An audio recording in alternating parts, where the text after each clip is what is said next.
Well, you know we are very dupe on this show, so let's go to Philadelphia. Let's start our preview for the Eastern Conference Finals, the NYCFC matchup for the Philadelphia Union with one of their leading goal scorers, one of the stars of the season, Mikel Ura, their Danish center forward. Mikel, how are you today? I'm really good. Just hanging out a little bit. I'm glad you can be so relaxed in such a hectic week. It's good to be able to take a load off. That seems to be the vibe of this Philly team, though. Yeah, of course. It's Again, it's nice, when we get to the postseason, and but then again, it's also about keeping calm and like trying to do what you normally do and not think too much into it. So I'm just trying to do my normal routine and stuff like that, and it's working fine. So. All right, so you are one of 4 teams left. You are one of the leading scorers of the season in Major League Soccer, which means, unfortunately, we need to have you establish right here and now how to pronounce your name, how you want people to pronounce your name so that they can respect the goal scorer that is Mikel Ura. Yeah, close. Michael is actually the right way to say my name in English. Yeah. Michael Ure would probably be the way that I would say it. But if I were to say it in Danish, it would be Michael Ure. So it's a little bit different. Have you found anyone in the U.S. who can properly do the sounds on the last name? Not on the first try. Okay. I've maybe found one, but I think that counts as cheating because he's Norwegian, so he can actually say my name. That's Jacob in the back. Yeah. So, but yeah, people are struggling with it. So normally they just call me Michael. Okay. Well, then, can we call you Michael? Are we friends now? Yeah, of course you can call me Michael. All right. So now a true friend of MLS today. Let's start with last Thursday night. I've been to a number of Philly playoff games. It's special. This was your first ever experience. Subaru Park at night, must-win game. What did you make of that experience? Oh, it was lovely. It was really nice. I think the fans got really into it and really showed up for us when we needed them. So that was, it was, I wouldn't say a perfect night because I didn't score, but we won, and that's the most important part. It doesn't really matter who scores or who does what. As long as we get the win, that's all that matters in this postseason. But it was a gorgeous goal from Leon Flock. Have you been training him to work on his finishing? No, I have not. But I made a little bit fun with him after the game. It's not like he scores often, so I was thinking about having a T-shirt made saying I assisted Leon Flock, but it's all fun and games. Leon is one of the guys that you don't really see that much in the score sheet, but his importance to the team is not to be underestimated. No, he's had a special season once again, voted on the 22 under 22 list, one of the best young players in Major League Soccer. He stepped up in that big moment. It was obviously your first ever playoff game. From year one now, from regular season to playoffs, did you see a difference? Was there a difference in that game from what you'd experienced all year? Yeah, I would say that atmosphere-wise, the atmosphere was a bit better. But again, we have amazing fans, so it's not like... Yeah, we still have good fans in the regular season as well, but yeah, it was really nice in this game. Then I also think, like, if we're talking game-wise, the game was a little bit, I wouldn't say less hectic, but it was a little bit more like, I don't know how to explain that, maybe about making mistakes and maybe being a little more like clear on what your plan is. It's not really that. Now I also watched the other playoff games. It's not really like high scoring games, and it's not as much back and forward as it normally is in the regular season. People are a little bit more compact and like trying to, Yeah, we say often teams play not to lose rather than trying to win. Like, you don't want to make mistakes rather than taking risks to create chances. And exactly, I think a lot of people were surprised with the way Cincinnati's played this year that it was just a 1-goal game in your matchup last week. Yeah, to be fair, both teams are really high scoring teams. So it was going into the game, I wouldn't have expected a 1-0, but definitely taking it every day of the week. One of the reasons you guys are a record scoring team is because of your success this year. It's not often for players to come into MLS and have success. Talk to me about this year, what the experience has been like, the ups and downs, what has sort of helped you find your feet in Major League Soccer. Obviously, it was really hard, like moving to another country for the first time and moving halfway across the world. But and also having to become a father and find yourself as a father in that, like, in that transition. So yeah, I would say the first 4 months or so it was really tough, like getting adjusted and yeah, again learning how I want to be a father and how you can help with all that back home. But once I got that adjusted, it was really nice. I had some amazing teammates who's been helping me a bunch, and like making sure I'm settled in, making sure, and also the staff around the team. I've gotten all the help that I needed to settle in. So yeah, it's definitely been on an upward spiral. So everything has been getting better and better. Also feeling more and more comfortable in the team. So yeah, it's really been. It was a tough start, but then I found my feet.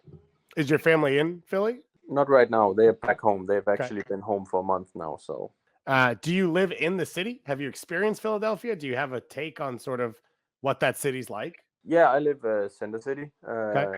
It's a nice city, but of course, coming from Europe, some things are really different than over here. But yeah, they have some really good restaurants. I like going out to eat. They have some amazing sports teams. I Yeah. love sports, all kinds of sports. So yeah, it's a nice city, and I love living here. You're getting ready for World Series. You've got NFL, NBA. Everything's going on at the same time in Philly. Yeah, exactly. I talked about your goal scoring. You've been a part of this triumvirate, though. The three, you, Daniel Gazdag, Julian Carranza. You've all had incredible seasons. Gazdag fighting for the Golden Boot as well. What's the relationship like with those two guys off the field, and what is it that makes you special on the field? I think the thing that makes us special on the field is that we don't really care who scores. We're just happy when we score, and it doesn't matter who gets the assist because we know that if we do our work and we work together as a trio, then at least one of us is gonna get a goal, an assist, or something. So it's just about trying to do what's best for the team. And I think that's what's really been helping us. And yeah, off the field also clicking. Yeah, we have a great relationship off the pitch as well. What is this team like off the field in general? You're talking about hanging out with those guys in the whole squad. What is the vibe of this Philadelphia Union team? Oh, it's a good vibe. I think everybody's getting along, which is actually something you rarely see in in team sports, that the entire team kind of gets along. But I think that's the case here. Now I've played on some great teams off the pitch before, but this one is special. Like everybody gets along, and everybody again wants the best for the team and wants to help one another. So yeah, it's kind of amazing. I wonder what part Jim Curtin has to play in that. He was just named 2022 Ziggy Schmidt MLS Coach of the Year in Major League Soccer. What makes him special? What makes him successful in the time you've worked under him? Oh, there's a lot of things making Jim successful. Obviously, you can take you can take all the stats we have from this season, all the records we've broken, and taken all that. But what means more to me is actually just Jim being the guy that he is, and like a role model of how you want to be as a person. He's an amazing like coach. You can come to him with everything, and like how he handles the individual players, because I think that's one of the hardest things in football, that you have to handle players differently. But the way he handles everybody in the team is outstanding, and yeah, again, just a great person. He has had a lot of success so far with Philadelphia. Hoping to have some more this weekend. It was pretty uncommon what you did. It was special. But obviously, a chance at MLS Cup is what it was all for. I'm curious, what have you been told about last year's playoff matchup against NYCFC? Oh, I've heard a thing or two about that match, and guys getting ruled out with COVID and so on. But yeah, then again, that match happened last year, and of course you can use it as extra motivation for the guys that played or didn't play the game. But as a guy not playing the game and not being here, I don't like. I'm not as much into it as the other guys, obviously.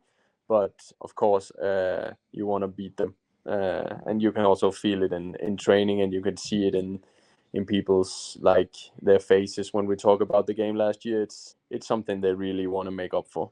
Yeah, we've heard Alejandro Bedoya and Jim Curtin use the term unfinished business a couple times in this postseason. You scored against NYCFC in the last regular season matchup in June, a 2-1 win. You guys beat them twice, which was surprising. They did not lose that many games across MLS.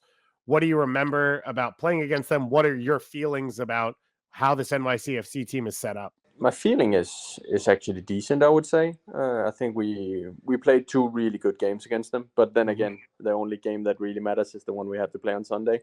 And obviously, you can use it for some things, but also knowing that playoff games are totally different than regular season games, and with everything on the line, some things don't work the same way they do in the regular season. So I just think that we have to show our best and be ourselves, and then I'm pretty confident we're and again, just play the game and not think about the occasion. Then then I think we have a good chance. If you do win, it's a conference finals. It's the spot in MLS Cup. Is there a party post game, or is it held off for another week? I would definitely hope it's held off for another week, because it's a short turnaround, and especially now I don't know what the other game is going to be, but if we have to go to LA, I think we have to leave quite early. So I wouldn't celebrate much. We haven't really won anything yet. I think the fans are going to be celebrating no matter what. If you That's win, also fine. The fan can celebrate all they want. We still have a job to do. Well, I'm looking forward to it. I will be there 8 p.m. Eastern time on FS1 on Sunday evening. The Philadelphia Union, for the second straight year, hosting NYCFC in the Eastern Conference Finals. It's going to be electric. The 2 of the best teams we have seen on the field, their style, their goal difference, all the things they've done. Last year's MLS Cup champions versus this Philly Union side. Michael Uwa, now we're calling him because we're friends here on MLS Today. Thank you for taking the time to join us. Good luck this weekend. Thank you so much. Have a great day.